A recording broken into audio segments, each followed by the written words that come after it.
Mike Greer is here, the superintendent of schools, and he will be giving the Paradise Unified School District report tonight. Rich is having knee surgery, and Melissa was otherwise occupied with, I think there's something going on tonight, right? Yes, volleyball. All right, let's get going. I'd like to introduce the executive committee that's here.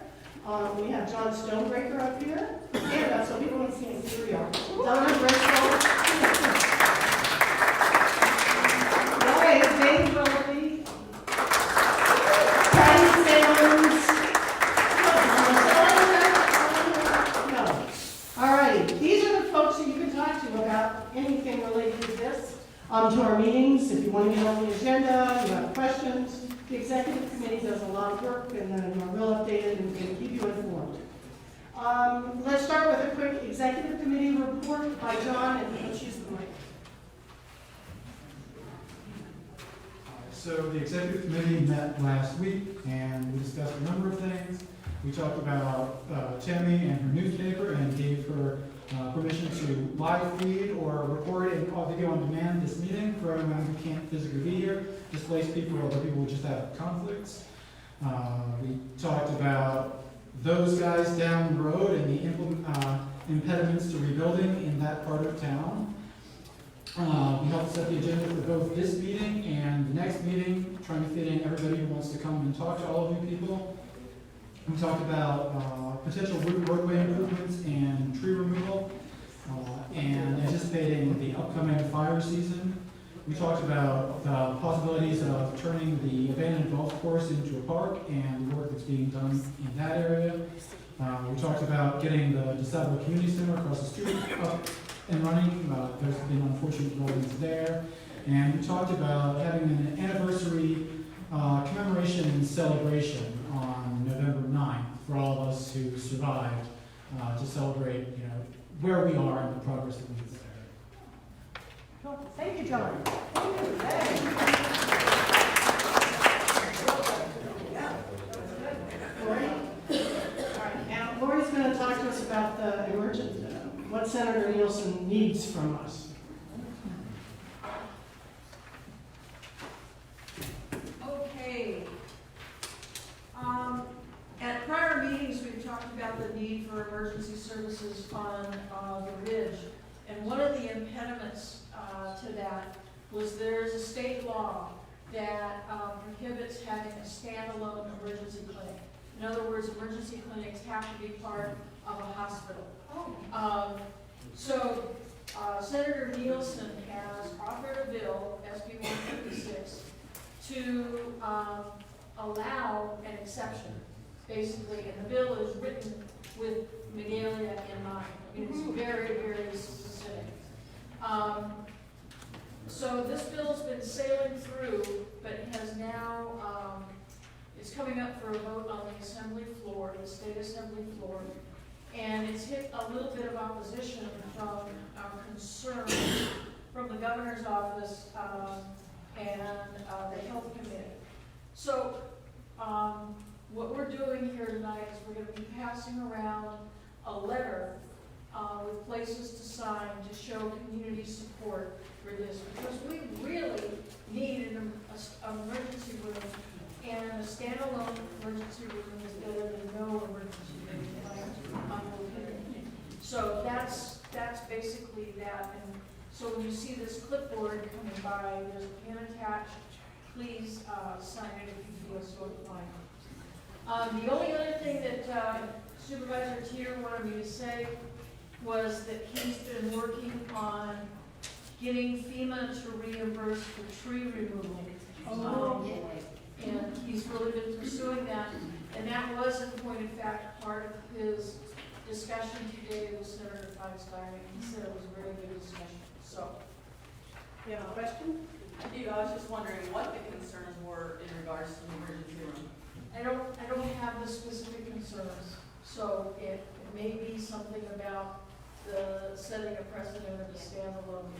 I can't imagine that they think there's something bad happening. But,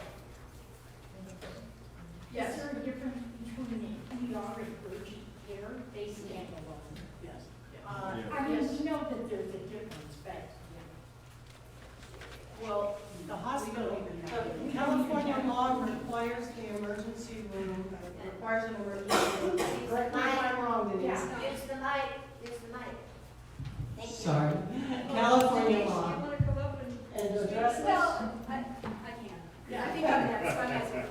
she's next anyway, so.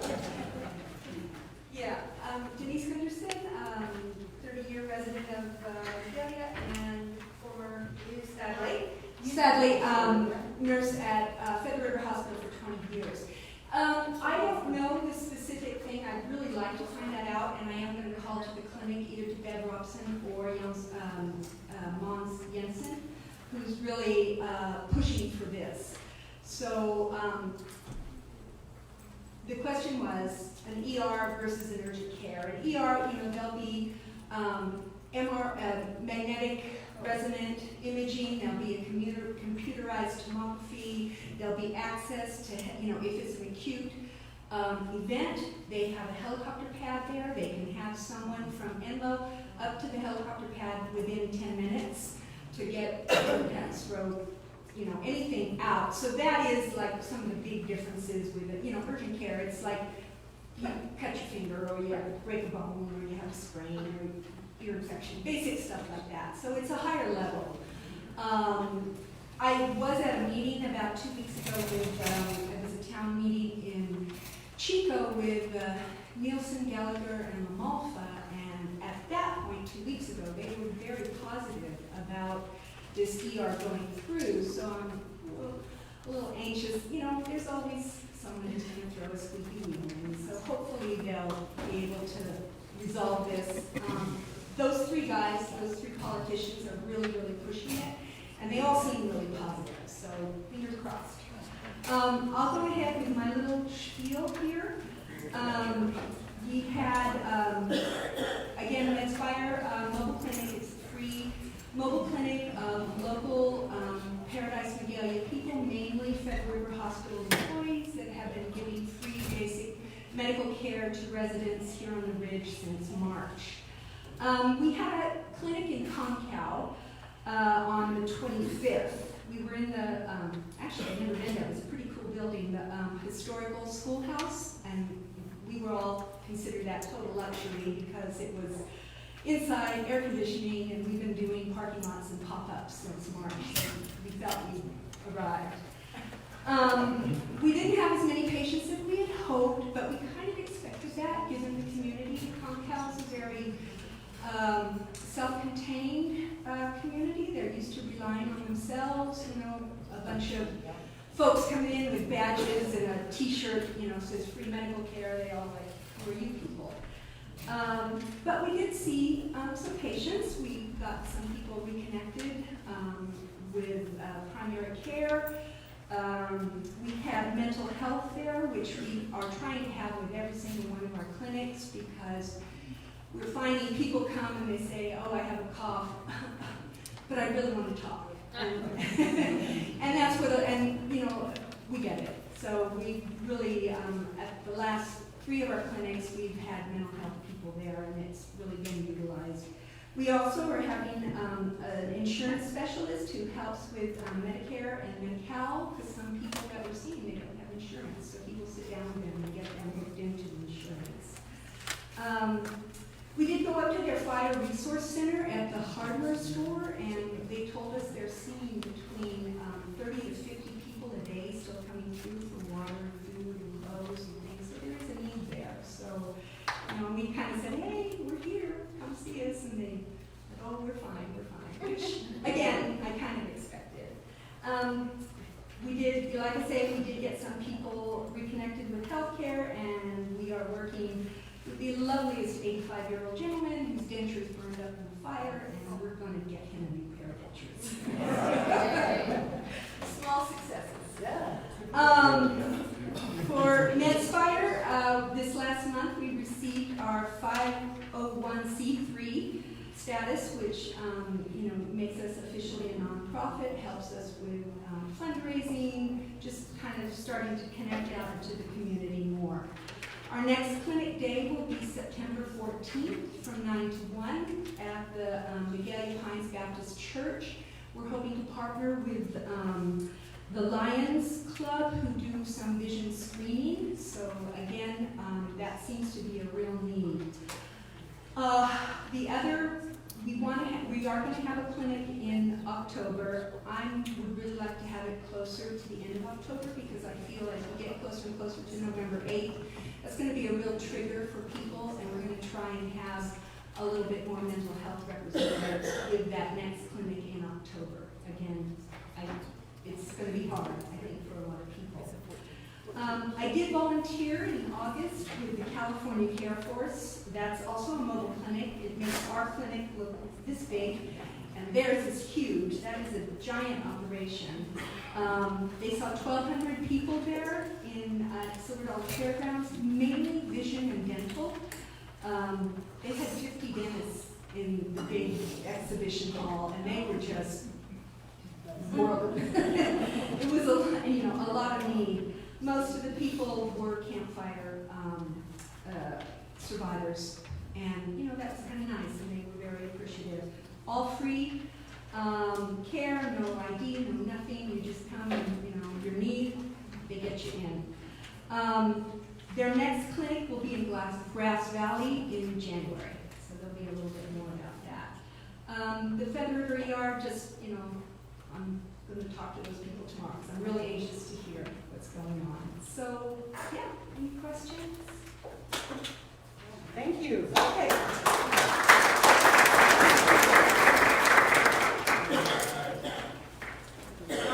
I also want to let you know two things. One, California Hope is in the back.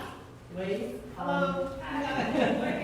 They have all kinds of, they're the folks who are providing mental health counseling, one-on-one groups, and you go to people's homes if necessary. They'll come and meet with you in your home. So that's number one. And number two, 2 more executive committee members showed up. We've got Ellen, who just got back from Canada. Yay, Ellen. Ellen Johnson. And we have Marcella Say in the back. So cool. Thank you. Next, we're going to hear from Chris Rowan, Mr. Park on the Green. Hey, Chris. Yeah. Chris. I've been gone for a little bit. Oh, you want me to speak here? Yes. Well, then I'll reveal this in a minute. Okay. So, for those of you that don't know me, You can move the mic over a little bit if you'd like. like this way, Yeah. and I can see everybody. Talk into it. Okay, so, for those of you that don't know me, I'm Chris Rowan. I was born here but raised here. Lived here for about 17 years in Udalia, in Shaw Circle down in South Pines. Took upon myself to come back up here after having lived in Chico for about 10 years and looked at the neighborhood and I said, we got to do something around here. And taken on a couple of projects. One has to do with some logging of trees, which is being done now, but the other biggie, and I know most of you are aware of it, is to take that old abandoned golf course that's down there and finally do something purposeful with it for all the families, the kids, elders, all of us, anybody of any age and capacity to be able to use it for something positive and recreational, turn it into a park. And we've been talking, Donna and I, and a couple of people in this room as well too, been working with us, and we've been talking, and more it's been like we've been throwing out ideas about, okay, how are we going to go about this, and who are we going to speak to, and how's this all going to work, and what's it going to cost. And those talks were kind of like at this level, like the idea, community level, and now I can happily say we just escalated in the last week or so up to this level. And it's at a point now we're ready to go, almost ready to go and approach the owner and say it's time for an appraisal. Let's find out how much this thing is worth, buy it, and get it grant, repurpose it. We're that close. We just have some things to work out. We're talking with Parks and Rec. We're talking with POA. We're talking with other members of the county. So it's all starting to come together. And of course the owner, Bob Fortino. He's been cooperative and he's willing to sell or to lease or do something with the property because nobody else has made any offers at this time. There's no developers or hawks that have come in. He's still kind of eyeballing it as a place where you can eventually build homes or develop more lots. Heads up. And so the faster we act on this, probably the better for all of us. And to that end, we have a gentleman who's doing a beautiful site survey and some planning for us, and I'll leave this out. Here, at the I'll end of the hold meeting. it, you stand there, we'll talk about it. I'll hold Okay, it. you want to hold that? So you can hear it. She's our prop tonight. I am. Yeah. So I don't know, we have someone in the community who referred us to Thomas Burt with Brian Firth Landscape Architects in Chico. And we've been working with him to plot out, based on the ideas that a lot of you gave us in these meetings, as well as on Facebook, what you'd like to see in a park if we turn this 9-hole course into one. And that is a preliminary, doesn't have everything, but that's a preliminary look at it. What it would be like if we transform it. Using a lot of the existing infrastructure that's there, the pathways that are all existing, just resurface them. There's already water. We've got power to the buildings. There's a 2,000 square foot clubhouse that, I mean, we could be using for this meeting now. We're not. It's closed right now. It's locked up. But that could be our community center right there. So there's a lot of things, a lot of good stuff that could happen with it. And we'll leave that out so that everybody can check that out at the end of the meeting. It's very, very tiny even on that board.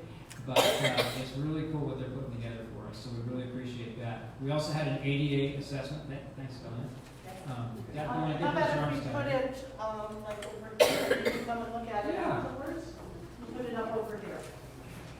Essentially, what we showed the Parks and Rec last week, except it's in color this time, and it's much bigger for you guys, so we wanted everybody to have a chance to check it out. And also, please give us your feedback, your ideas, the things you'd like to see in it, things you don't want to see in it, too. That's all important as well. Q&A. Yeah, so I'm a little out of the loop on this. What is the plan for the upkeep? Who's going to be paying for that? Is that part of the grant, or how will the upkeep Well, get done? Grants normally cover the purchase of land and also the repurposing of it, but not the upkeep. So that's a really good question, and that's something that we're exploring right now. There's a lot of different ways we can go with that as well too. Yeah, I would avoid the POA type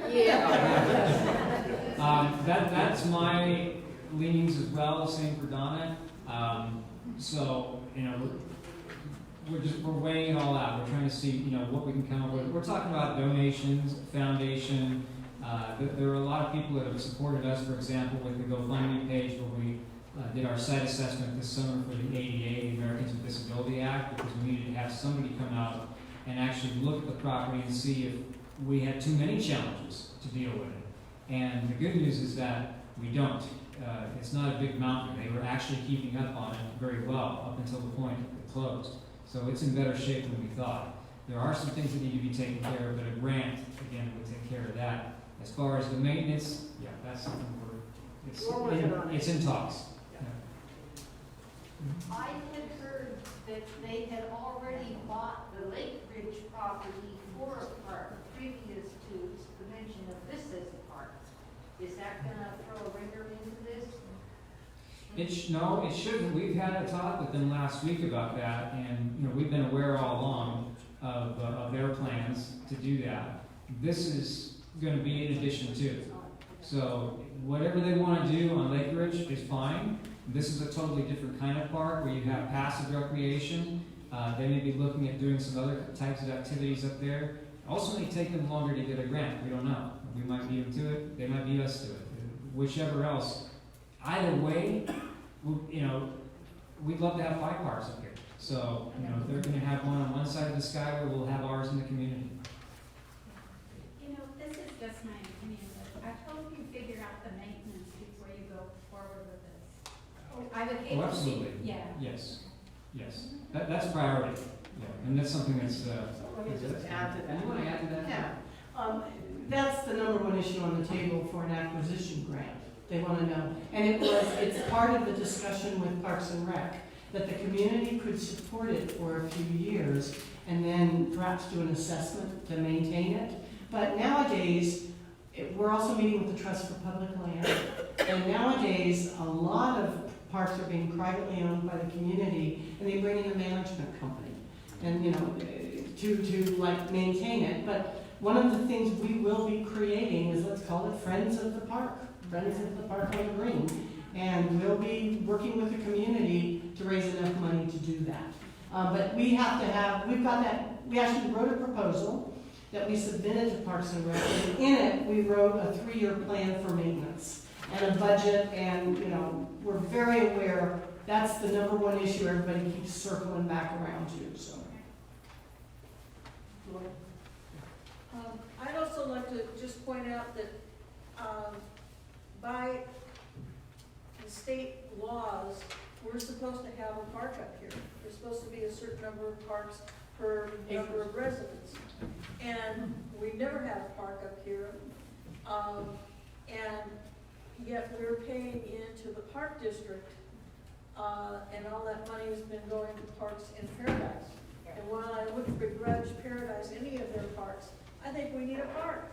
And I think that the county needs to help us maintain it.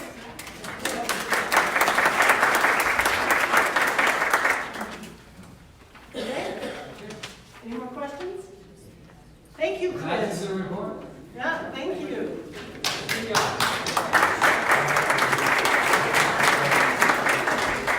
Thank you for all of the folks in the room who have helped us get this far on the GoFundMe account. But Chris has been personally paying out of his pocket for much of this. So, well, thank you.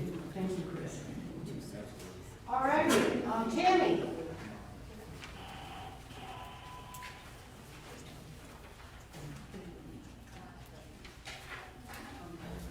Okay, hope you can hear me. Update on the Dogtown Howler, for those of you that don't know, this is going to be a community-based, Ridge-specific newspaper, both in print and online. Had a little accident about a month ago and broke a disc in my back, so it slowed down a little bit. But I am anticipating having the website live this weekend, and first print will be delivered to Magalia on Friday. It is completely volunteer-based at this point. Unfortunately, I don't have a money tree in my backyard. Would love to have volunteer writers specifically covering community, police logs, events for the Upper Ridge, and also distribution volunteers. So that would be next Saturday to various businesses that would already have been approved to carry the paper. Definitely see me then. And to help offset costs, of course, advertising, but we, for a limited time, are doing the official Dogtown Howler t-shirt.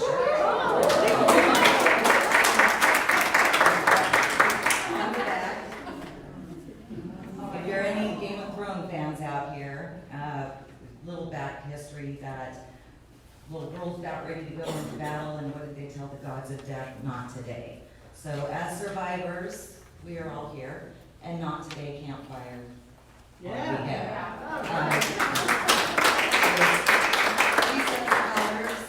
do have propellers over on the side if you want to see me later.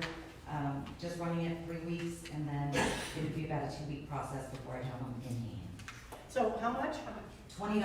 All right. If you're local. If I have to mail, a little bit of postage. Yes. Okay, to volunteer to help you, how do we contact you? I have business cards set up over here, so if you want to see me after, I got official business cards now, so we're getting there. Thank you. Thank you, yes.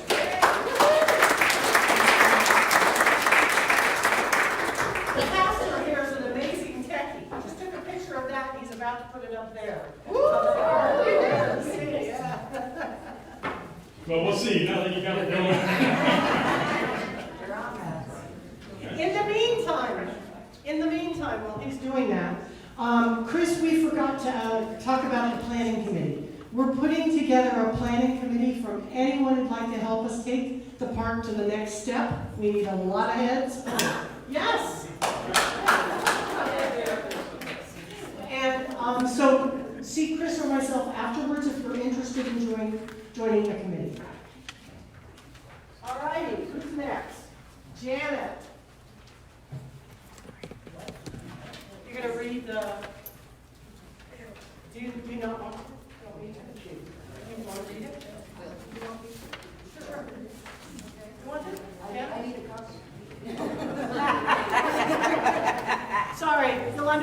in a minute what the confusion is.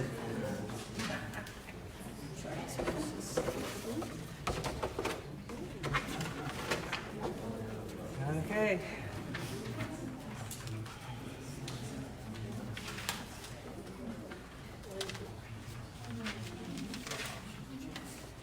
This has to do with the Guild Center. It is with a heavy heart that we must announce that we have been forced to turn over the DeSable Guild Hall and all of its possessions within the hall to the State Grange. We received a demand letter this week from a law firm in Washington, D.C. with threat to take the Guild to court, including suing the individual officers. Unbeknownst to us, when we started to revive the Guild here in Vidalia, there's been a long-standing legal battle between the Grange and the California Guild. Lawyers for the Guild have also moved, lawyers for the Grange have also moved against the Guild chapters in Lockwood, Meadow Vista, San Luis Obispo, Hoole, Fort Bragg, Inglenook, Redwood Valley, and Bennett Valley. Some of these chapters have directors and officers insurance, which will pay for their legal fees to fight back. We do not.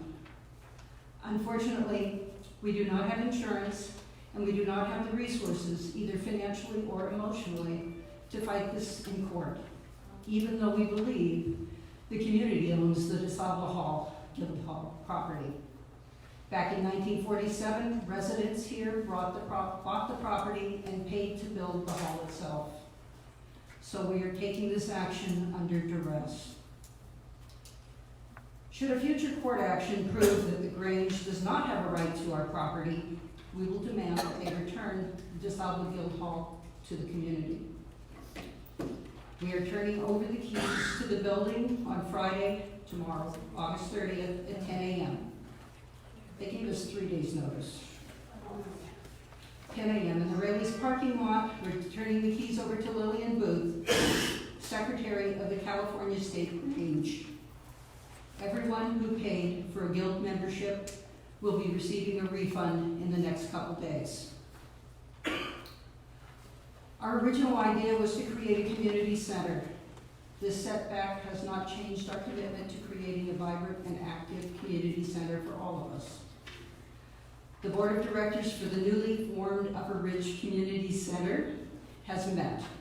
We're filing for a 501c3 status, and we're talking to Bob Fortino about leasing the recreation center at the golf course. We're resilient, and we will build anew. When do you want to go to the rest? Let's just see what's this is really hard. I'm the secretary and Janet's the treasurer. We're two of the officers who would be personally sued. And this is really, really hard. And the president is Nikki Lagoon, who's a young mother. They lost everything in the fire. Her husband is Stephen, who works at Seymour, if you know Stephen. And she just can't, this is it. She's like, I can't go to court. I have no money. They can't take me to court. So the strategy here is we had a big conference call yesterday with Fort Bragg and Counsel, and they have the money to fight. And the strategy is we're doing this before we go to court, so there's no precedent. There's no court precedent with us doing this. And when they take it to court, then they believe they will win based on the fact that all of these guild halls are run by the local community. We pay the taxes. We fix the roof. You know, the local community has paid for this. They believe they will win. At that point in time, then we can demand that the building be returned to the community. But in the meantime, we simply don't have the, I believe the word is bandwidth, to fight this. We simply don't have it. So does anyone have questions? We have a little bit of the history back here if folks want to understand, and Janet can read that in a minute if you want, between Grange and Guild, what happened. Yes? I don't understand what right they think they have to take our Grange. Why don't you read? I'm going to have Janet answer that and then Ellen? My question is, once they take it, could they sell that immediately? Yes. Which, Although there is a question about the deed. Yes, turns out the deed was transferred from the Grange to the Guild in 2017. The actual grant deed went through the title process, so good luck selling it. You know. But Janet, go ahead and explain the history here. We have a synopsis. This is just a summary of the history. When the original DeSalvo Hall was built by the community in 1947 under the Grange umbrella, the local members understood that the hall was owned by the local community and members. By the 1980s, the National Grange made changes to the Grange bylaws to assert their final ownership over all the local halls all across the United States. Then in 2013, for a variety of reasons, the National Grange revoked the California State Grange Charter. While the issues related to this are complex and can be researched online, the bottom line is the leader of the California State Grange, who was democratically elected by the local Grange chapters in California, came into conflict with the National Grange leader.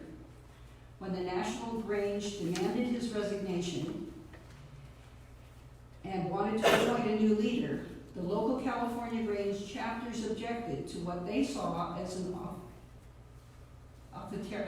authoritarian overreach.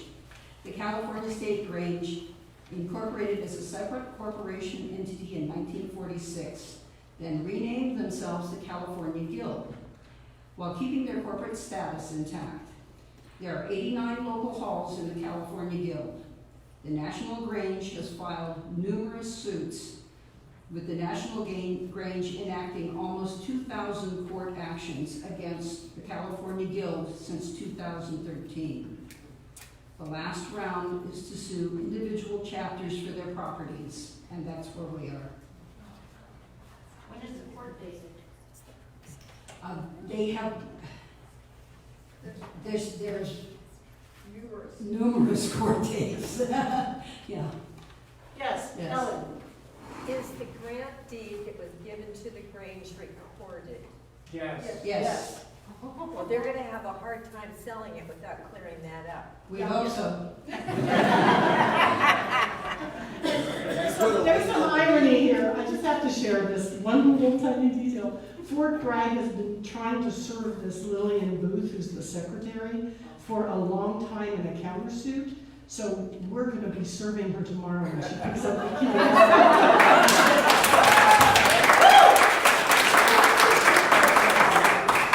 Yes. Could they demolish the building Sure. immediately? But that would mean it's. No, that's title. They have to. Yeah, there's a difference between selling and doing things to it, so they don't have any rights to it. Well, they have listed the president of the Grange, a woman who lives in Placerville. What do you think it's just going to sit there empty and not be touched? No one's even going to look at it. Yes, ma'am. Just as a note, I went to 4-H there when I was 7 and 8 years old, and we always went to the Grange Hall. Right. Sorry, you guys, but that was in 1955, so. That's correct. It was a Grange until 20. Right, it became incorporated in 1950, it became. Yeah, it was a Grange Hall, yes, until the California chapter lost their charter. And I then learned a lot down there. the whole community, I mean, yeah, we got involved because of the food bank right after the fire. Is there any way we can get any publicity at this meeting? Let's see, we got and we got Camille from the Chico Enterprise Record. Where are you, Camille? There's Camille. Yeah, that's our strategy. About Action News. Well, I'd love to get them involved How about too. Barbara Feinstein? Seriously, Senator Feinstein? Yeah, no, seriously. And Doug Teeter's been apprised of this. Again, this is all happening in the last day. Yeah, in the last 24 hours. So the help from you to get the word out, If we just come down and stand as we're going shopping, that would be okay, right? you're all welcome. would love that. You're all welcome. 10 a.m. tomorrow at the Raylan's parking lot near the Arby's. 10 a.m. Quick question. Yeah, look for our orange Prius. The front or the back? What? The front or the back of Brady? The front or the It's by the Arby's, or it's in that parking lot. It's in the Raylan's parking lot. Yeah. quick question. They are just asking you to turn keys over, not sign documentation. Is that correct? Apparently, we're not gonna sign anything. There you go. Actually, we're going to ask her to sign. A receipt of the keys. Okay. Are you gonna be there? Plus, we're, yeah. Bring What? cameras. Bring cameras, I think definitely. all we need is a present, just people standing there staring at us.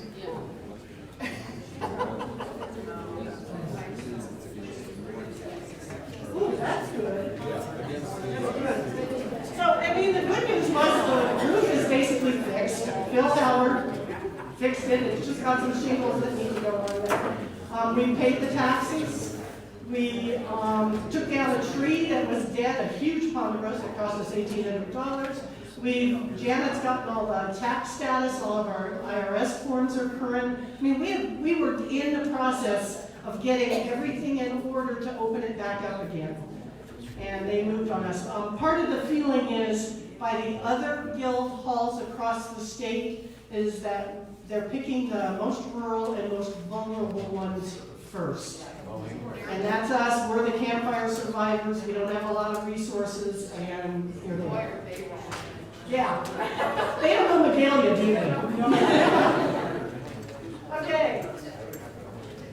So, what time is that again, at Brayley's parking lot? 10 a.m.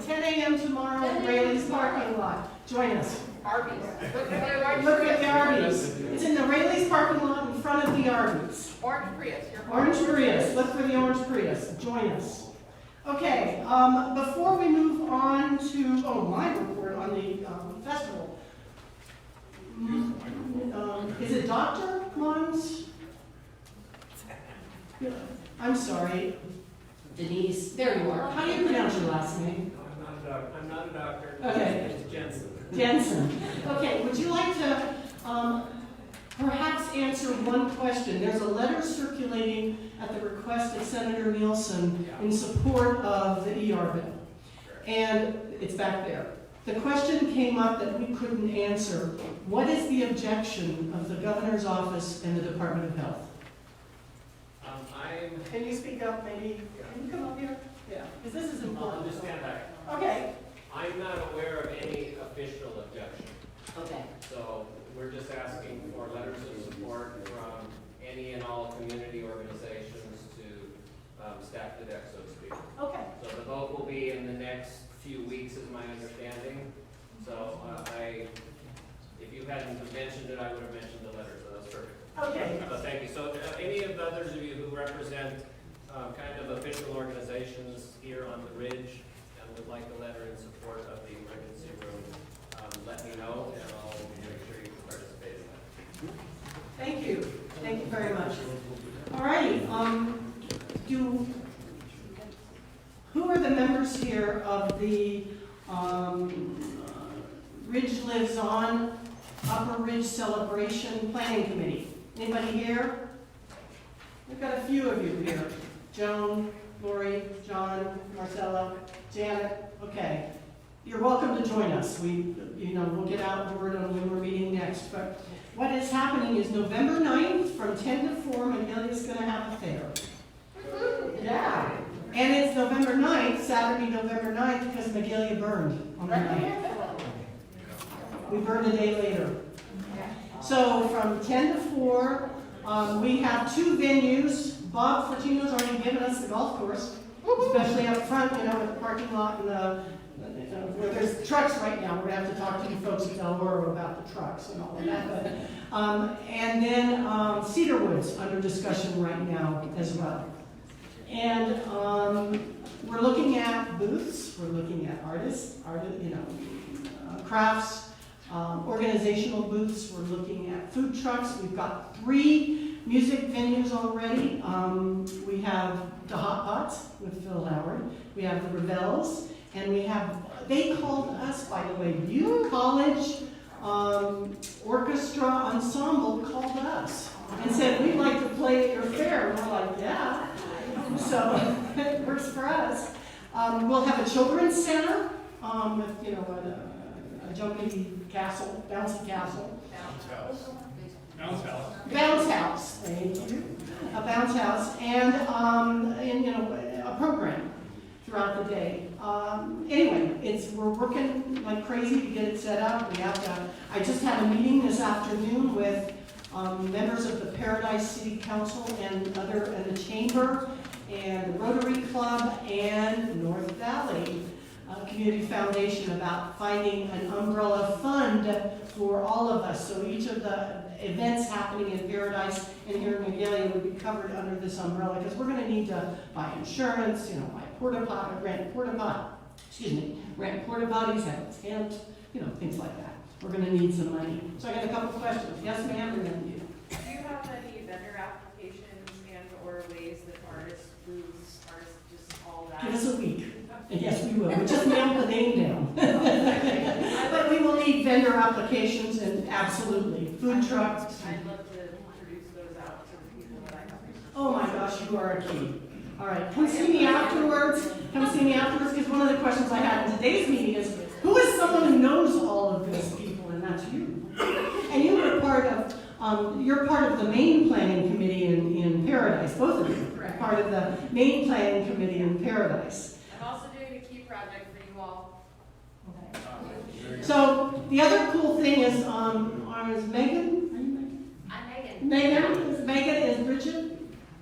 Joining us? No, Brittany did not make Brittany, No, not Bridget. no, Brittany actually. Megan is with the President's Office of Chico State University. I am, thank you. Oh, Yes. And I'm also the co-chair of the long-term recovery group, which you're part of. Yeah, With the- familiar with, so thank you. And, but more importantly, they have offered their sororities and fraternities to provide volunteers for our fair.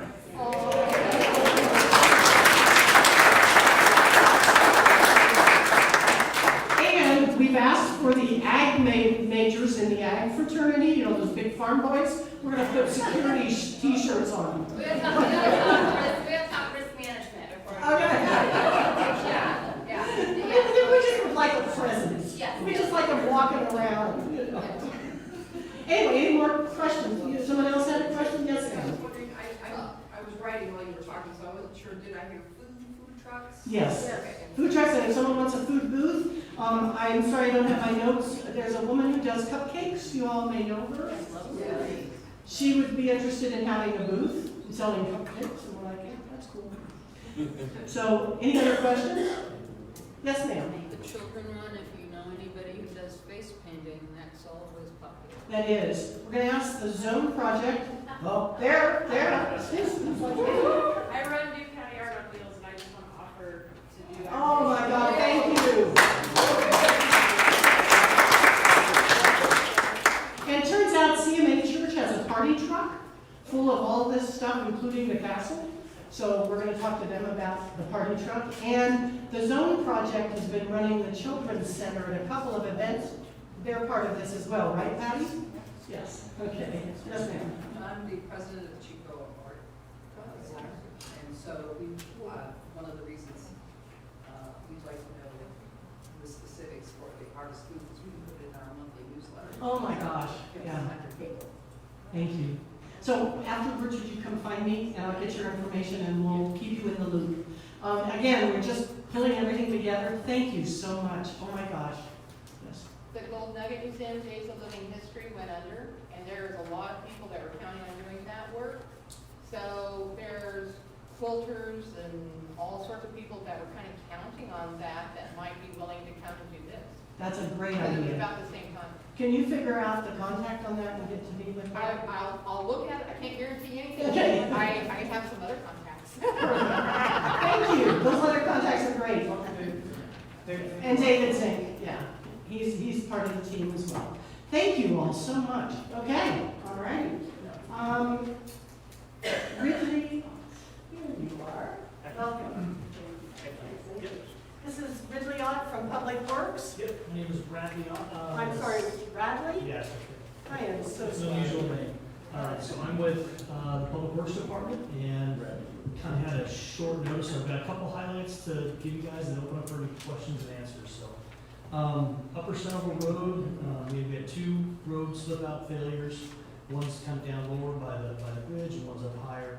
I signed the contracts today to start construction for the upper, so that's very, very grateful we're able to get that done before winter. The contractor should start in 2 weeks. It's Knife River. They know that area well. They're saying 3 to 4 weeks. I'm hoping they can advance that. So we add all that up, it's about mid-October. So What was the name of the road again? that's Upper Centerville Road. Oh, Upper Centerville. And that slipped out in late February, so we were able to get that done. As you know, we lost our corporation yard, all of our road maintenance folks down in Paradise. Our crews have been down in our Chico yard, been commuting up. So logistically, that's been hard. We secured a lease in the lower part of the town of Paradise, off of Pearson Road.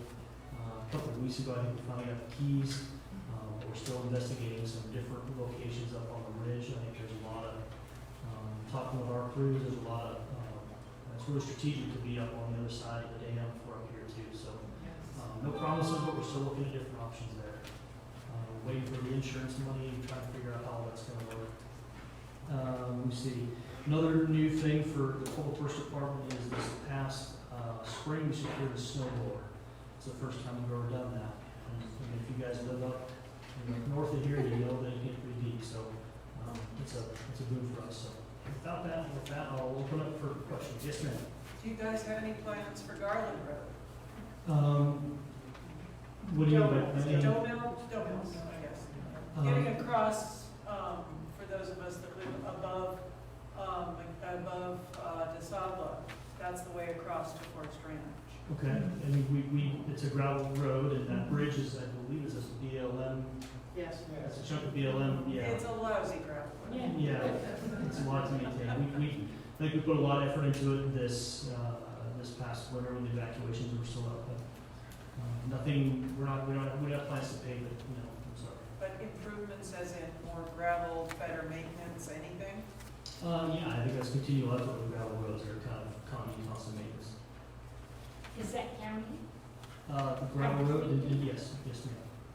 Part of that isn't correct, the part that. Yeah, there's a chunk on either side of the bridge that isn't the county's. It's a 30-mile difference to get down to Chico. Yeah. You have Garland or you have to go through Meadows. Somebody's been working on Jordan Hill Road. Oh, good. Do you know anything about that? So Jordan Hill is. It appears to be passable down the river now. I've seen people driving like maniacs enjoying the new road there. So that, strangely enough, to my knowledge, if we're talking about the same Jordan Hill, is not county owned. That's correct. That is the old Ponderosa Way, if I'm talking about the same route, right? Wilson Compound. Yeah, so there's a chunk of that is really nobody owns that chunk. It's one of those very mysterious things. It's been Yeah, so I don't know, I haven't had eyes on it to know, but I know I got some phone calls. I got some phone calls from Cal Recycle and Cal OES, because they needed to improve that road so they could do debris off. So that's exactly what happened. my guess is it would be them. Who paid for it? Cal OES, Cal Recycle. That's fine. That's a fee. It's a debris operation, state debris operation. We'd like to have Garland. Yes. It would have made a big difference for the evacuation to have Garland in a little bit better shape. Yes. It's okay for an all-wheel drive, it's really marginal for a passenger car. Fair enough. And it's also so narrow that if a car got stopped, that's it, it's done. Yeah. Well, now you're talking What about the barrier that's been promised going up to Bambi? Oh, up to Butte Meadows. Butte Meadows, right as, we've been promised it for years. Is just under, Yeah, it's the mountain road past Inskip. Yes, And and it drops off. it's pretty scary. And Are you talking during the fire, guardrail? a guardrail, thank you. And they've been promised for years to put that guardrail up there, and they were losing cars off the edge of that, evacuating people during the fire. And for the next consecutive couple of weeks, they were pulling cars out there. When are we gonna get that? I'll be honest, I'm not familiar with that, so I'll dive into that, because if we do have sequential accidents, if that's really a thing, we can pull those accident reports in. Well, we brought this up in the last couple of meetings, And everybody that stood up here said the same thing. I don't know, never heard anything about it. So, Dan was here. Dennis Schmidt. Dennis Schmidt was here, yeah. And we asked the same question, so we're actually gonna keep asking it. Yeah. Squeaky wheels get the oil. That's wonderful. So if you could let us know or come back to the next meeting. What I might do is, if somebody has a good quality location of that, and then you can tell. Drive up there, you'll see it.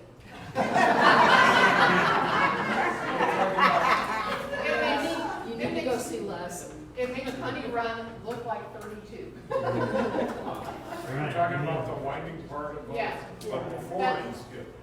It Oh, it's was the 4 inch. Yeah, it's before it did. Okay, before There's it's. a 4.5, 5-mile section, Okay. low in skid, Uh-huh. and it's 800 feet down. Yeah, it's straight down. And when it's snowing, it's really scary. Or foggy. Or foggy. Any more questions here for Radley? We so appreciate your time.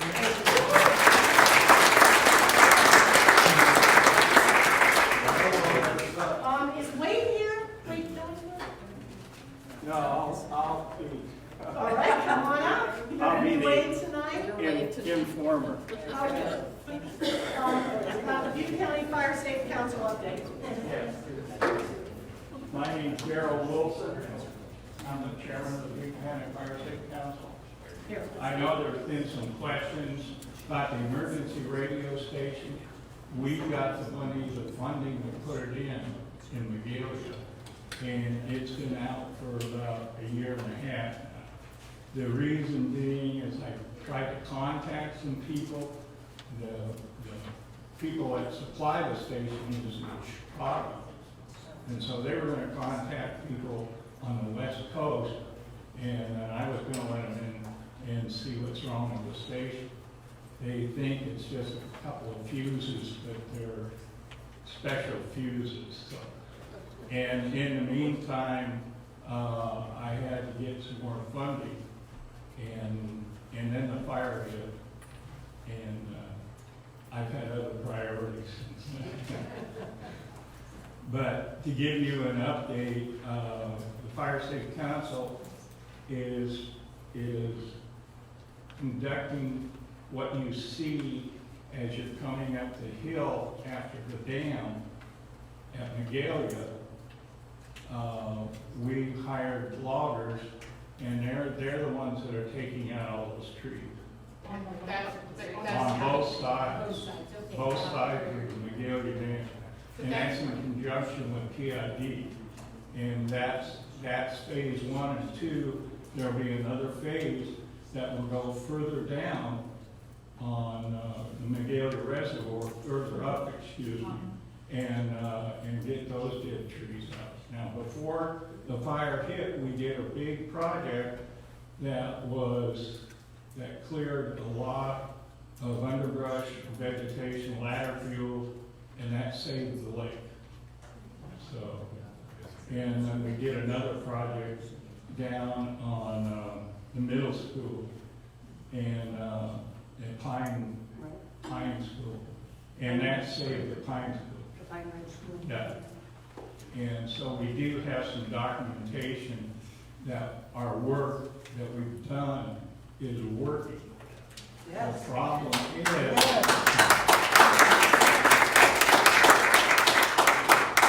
The problem was that people in Sacramento and people with the money didn't think it was very important. So the funding wasn't there. Now that the coals are hot, we're getting funding. And they're saying, what can we do? And they're coming and we're interviewing them from all over the world. Wow. They want to know what to do, when to do it, and how to do it. So, Tell them we need fuses. I think it's right. We need fuses. Yes. Can I ask when it's likely that we'll have a working radio? Good question. Good question, but I would say within the next 2 months. Is it gonna stay? Yeah, one thing I noticed There is an emergency radio station in Paradise, and then I pushed for a radio station in Concal, Yankee Hill, and also Berry Creek. None of the evacuees that I heard interviewed mentioned that they turned on the emergency radio station, which is kind of disheartening, but then I have a lot of bad news sometimes. This might be a joint question between you and Public Works, but something I actually thought about today as I was driving down Dogtown and I seen the clear hillside is I've been up here for 25 years and I know how well it rains up here. And just even with the small storms that we had this last year, you could see coming off the Skyway, there was a lot of fluff that made it down to the road, and then the bottom of Dogtown, a lot of fluff that made it down the road before the trees even were taken out. And so my concern for the winter is if there's a plan to erosion control that, because those hillsides are very slippable. And that's our only road out of here in the winter time. As far as I know, there is a plan. Okay. But right now, we were trying, the problem is, we got a short window to get these logs out that are merchantable.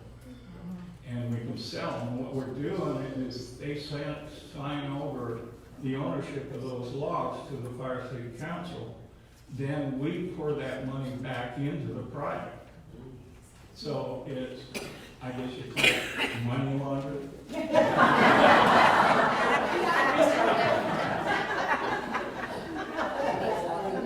But it's working. So we have 1, 2, 3. Okay, two things real quick. The CCC kids up at Stiper Road are starting to look into seeding hillsides and such like that. Contact them. The other thing is, when are we going to get our siren? That people hear. A siren? I haven't. The thing that we've all been talking about out here is, like we see in most places, is like a big fire siren. I don't know, if that goes through, it would be through OES. That would be through the county OES department. We have an answer here. I'll volunteer to speak. Good. The county has applied for a grant to explore how to set up and where to set up a siren type system. It's going to be a while before we can get that actually into place, because our topography up here, you could put one here, but somebody that lives 3 miles down the road isn't going to hear it. So we've got to figure out the best placement for the ones we do get, and we've got to come up with a way to power them if the power goes on. Because it doesn't matter if we got a siren system and they're hooked up to the PG&E grid, right? What about the CCC camp? The CCC camp. Because when I first moved up here, they had a siren that went off at 12 o'clock every day. And then what happened to that? I don't know. Okay, they have a siren there. But it's pretty loud. It is something that the county is pursuing, but it's going to take a while because we don't want to just throw up But it stuff. works so well in so many other areas. Well, it works great in Kansas and places that are flat. Garberville, California, Humboldt County. I've lived in Leggett, I've lived in Garberville, and I've lived in Eureka. Two of those are topography like this, and they work wonderful. So what I hear is the grant is being applied for. It and that's is. step 1. That's step Now, the sheriff's department has added a siren to all the patrol cars. I'm not sure if you are aware of it. How many is aware that we have an evacuation siren in each one of our patrol cars? We already know. All right, I'm here to tell you that we have an evacuation siren that is different and distinct from our regular siren that you would hear by CAL FIRE, by the ambulance, by any law enforcement. It sounds like the European siren, that high-low sound. So if you hear that, We will only be sounding that siren if we are evacuating that area. So are they gonna have a test on that? Like a test run? That's good. Because we don't even know what it sounds like. Not during I fire tell you season. what, can you turn it on your car? I cannot, I've got it on my phone, if you'd like to hear it. All right. But you can also go to the sheriff's office website, and we have it on there.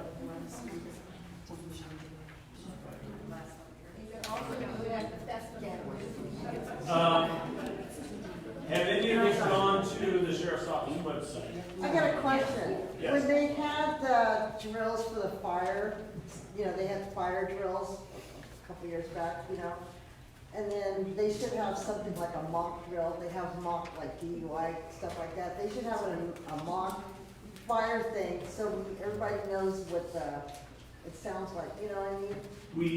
We can plan something like that. I just don't want to confuse people with the real deal from a practice. All right? So we have to be careful about how we plan that so that everybody that's going to be in the affected area knows this is a test, right? But this is what it sounds like.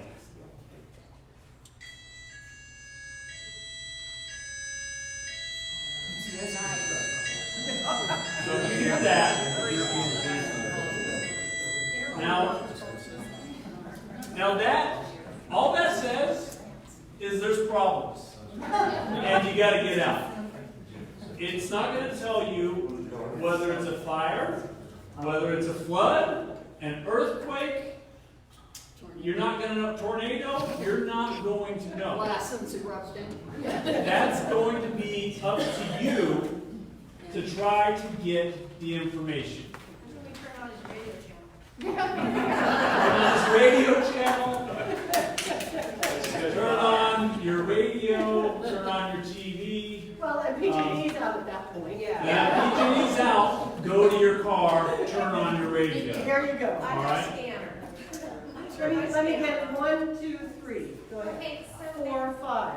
what I want to insert this. Granted, you know, you're going to have a siren, the patrol cars have sirens, you're going to have emergency radio. What really concerns me in our neighborhoods, people are unaware of any of this. So how do we get the information out to our neighbors? Because we're just a small part of a very large community. I agree with you 100%. May I say outdoors, the old-fashioned way?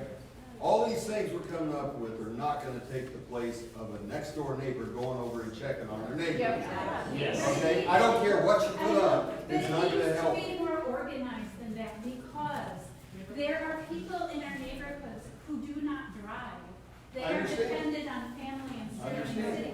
So unless there's a concerted effort that we're identifying the people in our neighborhoods who will need help, who don't have a radio, don't know how to turn it on. So I feel if we're going to make a big impact for the future, we really need to look at that piece. But it still comes down to, what we need to do is, I mean, that's all well and good, but when you're trying to get people out of town, it's really hard to go around and collect everybody. For instance, hang on. I was involved with the prior planning for the fire station and stuff. And for years, I was going down to a meeting down in Chico where we had a lot of the medical people would show up, had a lot of the paramedics, this, that, and the other. They have, I don't know if you're aware of it, but up here, there's a lot of people that have, or homes for kids with needs, special needs kids. They had set up a bus route to go pick up these kids. And a lot of them, you wanted to get them in a bus, you didn't want to get them in a person's car because they can lose it like that real quick. But there's so many of them out here. This gal, that's all she did, was she made contingency plans to go and take care of the people. Now, if you want to add to that, probably, yeah, we should. So one of the things I'm seeing, I don't We need to talk on this. We need to work. This is actually not a bad idea to create a committee of folks from this group. You talk to me afterwards, and then we can work with these folks. I would be very interested in meeting with your committee, because that problem right there is the number one problem we have had for years, of getting out the message to the people. And I'll be honest with you, the sheriff's department, CAL FIRE, and the ambulance crews cannot save everybody. We can't do it. All right? The campfire proved it. We are dependent on groups like this getting to know their neighbors, finding out who's in what condition, and when the emergency comes down, you've got to go talk to them. You've got to make sure they're aware and try to help them. All right? If you can't, at least let us know so that we can try to get help there. But the more people that can get themselves out and help someone else to get out is fewer people that we have to try to get to. So it's going to be a community, government, collaborative effort to make that happen. So let's work on it. Let's create a committee and let's get to work on it. And a lot of that stuff's been worked on before. Sure. So you don't have to invent the wheel. We can come and talk to, we'll make you part of the committee. Go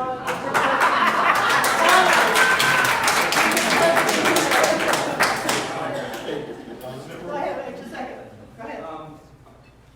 So to rectify that part is, in Barry, we had the neighborhood crime watch. We had a captain of a certain area. Wouldn't that work up here? We have the zone project. We have zones. used to have that, but you bring that down to a smaller part. Okay, so your street, you have a captain for that street. Right. You know, it kind of confines. So you're gonna be on the committee. Sounds like he's on the committee. He's on the committee. All right, we want you on the committee. Yeah. Go ahead. I've got a couple items. One, we talked about evacuation last meeting, so Jordan Hill is partially open. But 12 inches of rain on Garland or Jordan Hill is going to be questionable. The area captains or whatever we're going, zone captains, we're going around talking about tree removal in conjunction with Fire Safe Council, small tree removal on private property. Right. Do I need to get in touch with Fire Safe Council to do that? Yes. I've got a neighbor that left for Oregon and I gotta get in touch. But that's just a pilot program right now. I can't say it's open for everybody. Number one, we don't have enough. She didn't take any information for me to sign up. Yeah. She came and talked to me. We're doing a pilot project off of South Park. I forgot the name of it. And we're doing that whole neighborhood because all the neighbors signed off. There's a logging crew in there and they're taking out those logs that they're sellable. Yes. After they take the logs out that are sellable, then we're coming back in and trying to get funding to go ahead and be able to take down the other dead trees like your oak and so. Well, unfortunately, you're saying for the next 2 months, if my neighbor has a lot of dead small trees, I might want to think about removing them quickly. Yeah. Because nobody else is going to do it. Now, if you got real small trees, our chipper program is still in effect. You're running a few months behind them. For the campfire footprint. By the way, thanks for the chipper program. I've used it twice this year. I've got more stuff. We'll figure it out. Yeah, and maybe you can talk offline with him. Okay, Tammy. And then someone, a bunch of other people at their There's a ends. private citizen on the communication between neighbors and whatnot. Just very briefly, I board a horse at a boarding facility. We had a great fire escape plan, and then the campfire happened, and resources do not go on a dime, and we kind of had to go outlet. Neighborhoods in my distinct neighborhood, I have new neighbors all around me. As far as getting information, in the meantime, as these systems are going, just my own personal opinion, meet your neighbors. Yeah. Get their cell phone numbers. It doesn't have to be the whole block, just cell. There were some neighbors in the fire that I wish I would have had their cell because I was worried if they were elderly, if they got out. But just, that's, while all these great systems are getting into place, what you can do just even as an individual is get a little phone list for the ones just surrounding you, and at least it's a start. Thank you, that's great. We had some other hands up. One, who else had their hand up? Two, okay, go ahead. Daryl, yeah, a lot of people are rebuilding out here. And the POA, we've got plans for 45 homes as of yesterday. One of the biggest concerns is with a lot of people is there funds out there, is there any logging that can happen on these private individual lots? Because now's the time to fall the big trees before you try to build, because otherwise there could be an intersection. And also, you've got some concerned people that their houses are still standing, and they're having a problem that right next door, they're being threatened by a bunch of big black dead trees, and they want those things out of there. The big rub right now is a lot of people, there's no way in the world they can afford to remove 15 or 20 trees. And the thing is, they have a really wonderful rule in the POA about not having dead trees in your property. What I really don't want to see is somebody being threatened with a fine or something because they couldn't earn more than 25 or 30 grand taking the lot to appease the next door neighbor whose house is standing, or people like my friend over here that, where'd he go? He left. He lost it home. But anyway, we got a lot of people that are concerned about that right now, and they said, well, they're a program that came up with tens of millions of dollars for doing just that, to go into private properties and clearing out any of the dead trees. That's right. And that's what we're working on, but. Do you need to sign up for that, or do you just try to go? Yeah, we've got a sign-up list, but we have no idea when we can get to it. We get to it when we can, depending on how many trees, what the neighborhood's like. They gotta move in trucks and big equipment and stuff like that, so they, you know. So we need to hear from Doug Teeter how his meeting went with the congressional delegation today, because this was his focus. This is what he was focusing on. Also, Parky says the chipper program is still in effect. The what? Yes, for the campfire footprint area.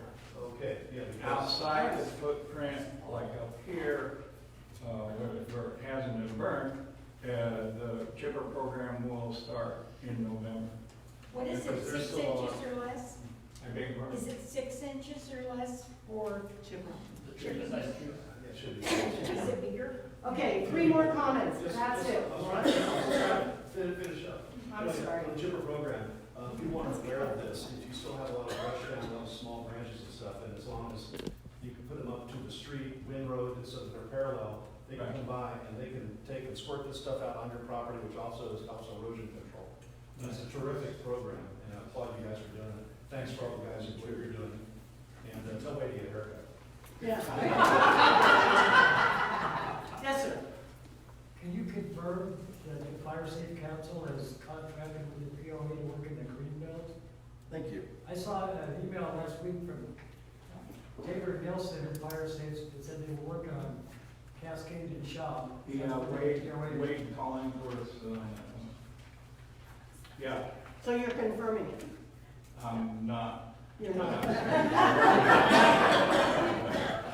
All right, well, that's great. We'll get that information. That's important. Go ahead, and then Joseph is the last. Everybody needs to consider that if you put a siren in, it's at the same frequency as the fellers, the big machines that are taking trees down. So they sound like an air raid siren. So, you know, hopefully they won't be working here. Joseph, and then I just wanted to ask if the POA or if there's any representatives here for the POA today? Is there? Because They've been invited, Joseph. I really feel we need to invite them because I've got clients that were listing houses and stuff, and they're trying to take into their own hands, removing some of these hazard trees, and they're being fined for still taking out branches in the POA. Members, how many members here are the members of the POA? Okay, we have extended the invitation multiple times to come to this meeting and talk to us. So if some of you can drop in when you're at the village and say, we'd love to hear from you at the September meeting. We have a member. We need that POA, we've got to get this Yeah. POA, it's so important. I know. What I do is I volunteer, I chair what's called the Design Review Committee for New Construction. I don't set policy, I don't make the rules, I don't set mine, so I'm gonna do that, okay? I try to expedite things happening for people, but it's imperative to get some of the head people, board of directors, their operations and their managers in this room. Well, you all can extend the invitation as well. Let's just put some pressure on them. I actually would like to thank our board member from the POA who did come this evening. Yes.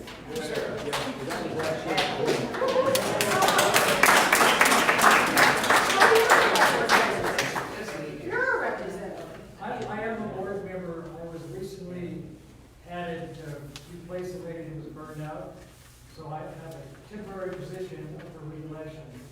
And I'm not here to talk on behalf of the board, but I would be happy to take any information back because there's a 5-member board of directors. And contrary to popular belief, we really are trying to do things that are good for the people.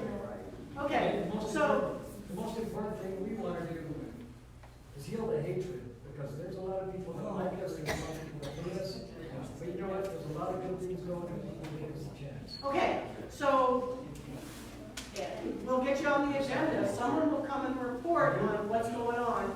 And then secondly, anyone who has questions specifically of the POA, I'm sorry, your name? My name is Ed. Ed, talk to Ed afterwards. And let's get you on the agenda in the September meeting, or somebody who would speak for the POA. There's a 5-member board, I can ask who would be willing to come. Okay. All right, thank you. I'd just like to interject one thing, especially about the evacuation. We worked on an evacuation plan for 10, 15 years, and with correlation with the sheriff's department and CAL FIRE and the Fire State Council and everybody else. None of the scenarios that we did, these were tabletop scenarios, none of them accounted for the whole ridge evacuating at the same time. 52,000 people. So. Well, and the fact you did that work, I believe, prevented more deaths.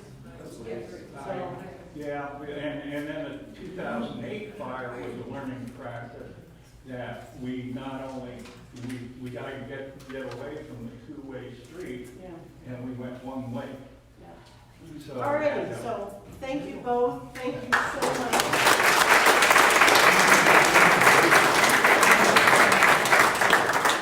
Okay, let's hear from Mike.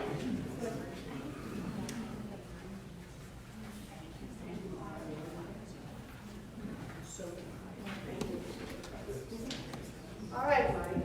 I'm Mike Greer. I'm president of the Paradise Unified School District.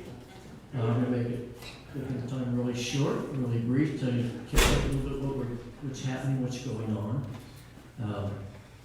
Today we had meetings every week, special meetings. We have 19 basic projects on the board right now. Everything from our sewer system has to be replaced at the high school. Today we met with the softball committee to redo the softball field and get it prepared for the public. Up here,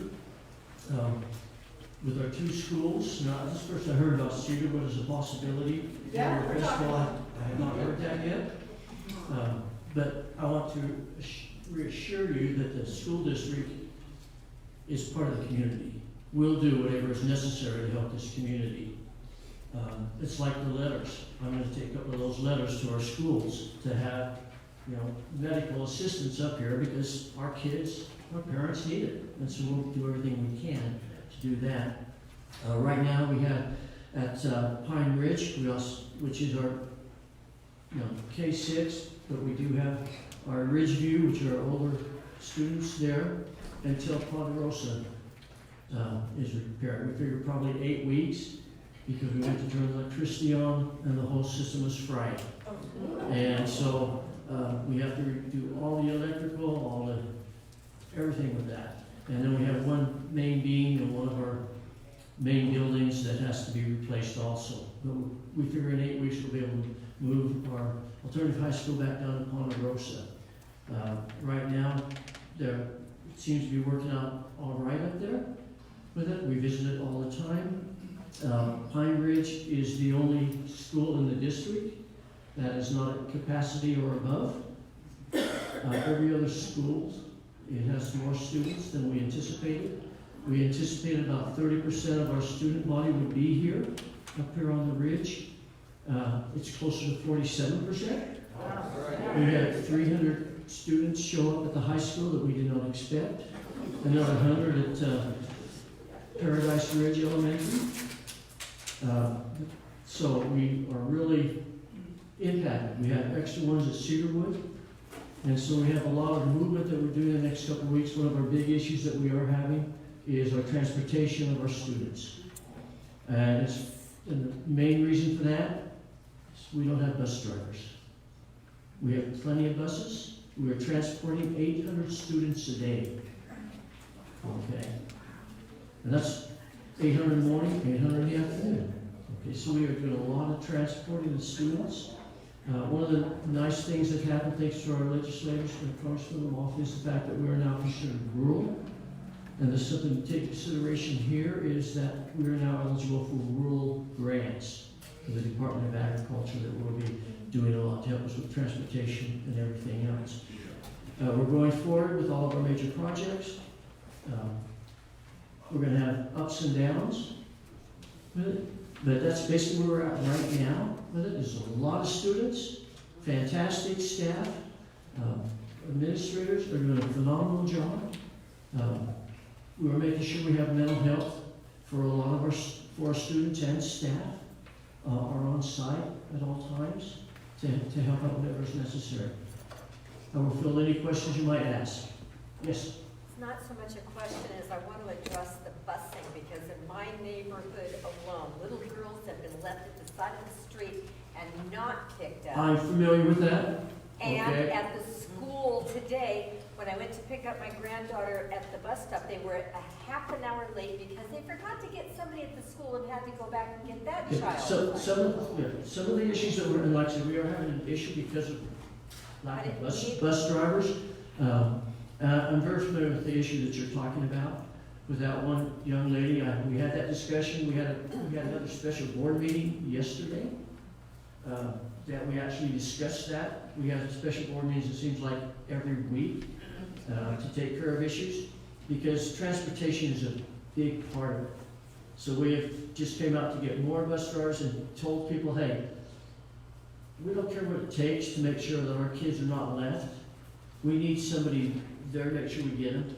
If they're not, at the first week we had issues because some of them were not signed up for transportation, and they couldn't take them on the bus unless they were signed up. We took care of that issue, in my opinion and the board's opinion, and it's been handed down, is that we don't leave anybody. And there's no reason for that. No, that one particular was that way. We've also had some issues at the high school of kids. They spend more time with their friends, and the bus leaves, and then they come running up. And sometimes the bus has to go back, which is not that way. Generally, we try to call the parents, say, hey, this is what happened. And we'll talk to parents. Your student was out playing around with their friends and said they didn't really get on the bus. And our buses, because of the trucks and the schedules that we have with all the stuff going on, it's a lot better than it was before, they do get behind schedule. Our kids are riding for an hour a day, one way, so, because we're busing from Oroville, from Chico, from Durham. We have parents driving from Gridley to Oroville to drop their kids off to catch the bus. We have parents driving from Corning to Chico to drop their kids off. We have parents that are doing the driving themselves. We have grandparents that are driving their kids to their school. It's phenomenal what's taking place. And we're doing everything that we can. We don't even have the buses to take our athletic teams or any other field trips. We don't have the bus drivers to take them. We have to charter buses in order to have them go. We have charter buses going down to East Nicholas. And so we had a charter bus take the girls up to play volleyball up at Anderson and so forth. Because we don't have, if you know anybody that would like to drive a bus, we appreciate it. That check in with the district. We're more than happy to do it. We're putting in some other, trying to think out of the box just like Paradise Police Department, to talk about where they're going out and giving finder fees for people that stay with the force for so long. We're putting forth different ideas like that, increasing the hours for our custodians. If they're a custodian in the morning, well, maybe they like to drive a bus in the afternoon. Well, why not? Well, as long as they get licensed, and vice versa, those that are custodians in the afternoon, and also get into a full-time position. So we're doing everything we can, but busing is a big issue, and we're doing everything, and we're having those discussions on a daily basis. But our biggest issue is we have the buses, and we have 3 new buses coming in, 3 electric buses. And the thing they're giving to us, Smud from Sacramento is coming up to our bus yards, going to install a charging station. And we'll hook up that charging station to our solar panels that survived, so it won't cost anything to run it. So we're doing everything that we can. This is the time that the school district looks at. This is our opportunity to really do things the right way. You know, none of this piecemeal stuff. Whatever needs to be done to make sure that our students, your kids, your grandkids, future grandkids get the education they deserve. We're going to be ready with our internet because we got $1 million from the government, from the state for our internet. So when 5G gets to Paradise and up here on the hill,